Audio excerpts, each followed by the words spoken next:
Perched atop a ridge in southwest Columbia, the historic Fairview Methodist Church property is the namesake for both Fairview and Chapel Hill roads, which intersect at the corner. Although the building is surrounded by established neighborhoods today, it was a rural site when a handful of area residents banded together in 1901 to establish a congregation. Founding members included J.B. and J.P. Turner and W.B. Smith. This is the second church building to occupy this lot. The original Fairview Methodist Church building was completed in 1901. It was named Fairview by early church member Loki Turner Martin because it looks so pretty sitting up on top of the hill like it does. The original frame church building burned in 1940, and the congregation met in a nearby school while the present building was being constructed. The replacement structure, which is constructed of fireproof concrete blocks, includes interior finishes that were installed by a member of the congregation, James Dorsey Grant, with help from Emmett Maxwell. In 1959, members again joined together and built the front steeple and bell tower and installed a bell which had been used by the Ashland Methodist Church. By 1970, the congregation had outgrown the chapel on the hill and moved to a new building. They sold the property to Rex and Carol Nottbaum, who opened the Countryside Nursery School there in 1979. Now on its second owner, the Countryside Nursery School has had more than 3,000 students over the years. It is one of the longest operating daycare facilities in the city. Although this early 20th century cemetery abuts the grounds of the historic Fairview Methodist Church, it is not a traditional churchyard burial ground. It is a separate property and has been owned and operated by a separate organization, the Fairview Cemetery Association, since it was established in 1914. The modest hilltop cemetery has ties to the Fairview Church. The Cemetery Association was founded by members of the Fairview Methodist Church, which was established in 1901. As the surrounding land began to develop and the tradition of burying family members on their own property fell from favor, several area farm families banded together to create a cemetery that could be used by area residents. In 1914, the newly formed Fairview Cemetery Association purchased a plot of ground behind the church and laid out a burial ground, which featured an even grid of rectangular lots separated by narrow walkways. Most lots had room for 8 graves each, and the initial cost per lot was $1.75. The first grave was used for an infant, Charles Kenneth Payne, in February 1915. Elijah Grant and his sons, Dorsey and Roy, were all founding members of the Cemetery Association. Elijah Grant's sister, Cynthia, was buried there just a month after that first funeral, and he and many members of his family have also been buried there over the years. The Grant family has been active in cemetery operations for most of its existence. Dorsey Grant was one of the first caretakers, and his son David did the same for more than 50 years. The cemetery is still an active burial ground, and it has been expanded at least once since 1914. Robert E. Grant, who lives nearby, is still in charge of marking and locating grave sites and assisting with day-to-day operations.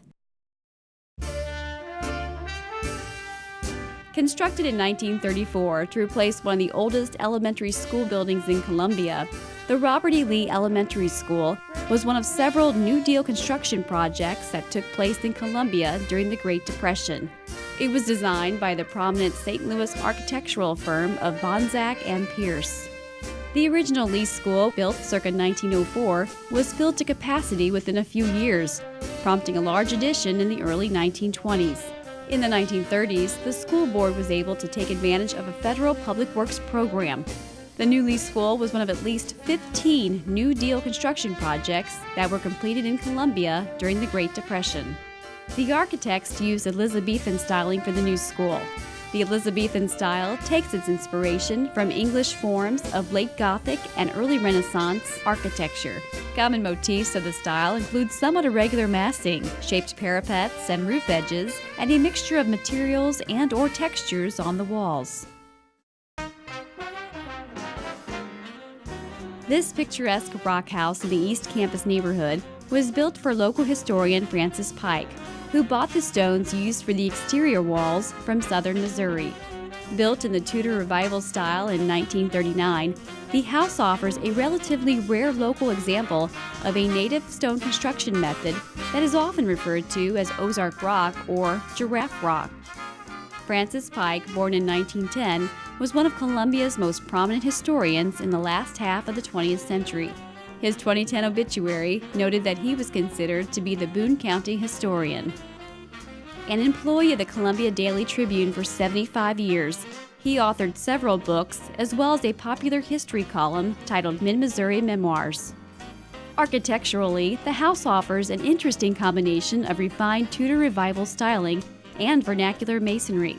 The steeply pitched roof, arched porch openings, and ornamental half-timbering of the gable ends are all common elements of the Tudor Revival style. Ozark Rock construction features undressed stone or rock, generally used just as it came from the field. Although still familiar locally, Ozark Rock is much less common this far north, and only a few examples can be found in Columbia. This Tudor Revival-style house was one of the first buildings to be completed in the Grasslands addition to Columbia, which was platted in 1926. It was built for Dr. James Thornton and his wife Bessie. Dr. Thornton was a local physician who served in the Columbia Board of Education in the 1910s and as a trustee and college physician for Stevens College in the 1920s. The Grasslands addition was created by the prominent Rollins family on land originally owned by G.B. Rollins. It was named for his farm Grasslands, which encompassed hundreds of acres at one point. The Grasslands addition to Columbia, which was laid out by nationally renowned planning firm Hare & Hare, soon became a residential neighborhood of choice. Work on this house began in 1925, before the plat for the new subdivision had even been filed. An article published in the Columbia Missourian in August 1925 noted that 2 houses have already been started. County deed records show that the official plat for the Grasslands was filed August 18, 1926. The Thornton family moved in soon after the property was transferred. City directories indicate they were living on Missouri Street in 1926 and had moved into this house by 1927. Unfortunately, Mr. Thornton did not live to enjoy the new house. He died that same year. Mrs. Thornton moved away soon after, but kept the house as a rental property. One of the first tenants was another doctor, Claude R. Bruner, who later purchased the original G.B. Rollins family home. It is now the Phi Kappa Psi fraternity, which was a 2010 most notable property.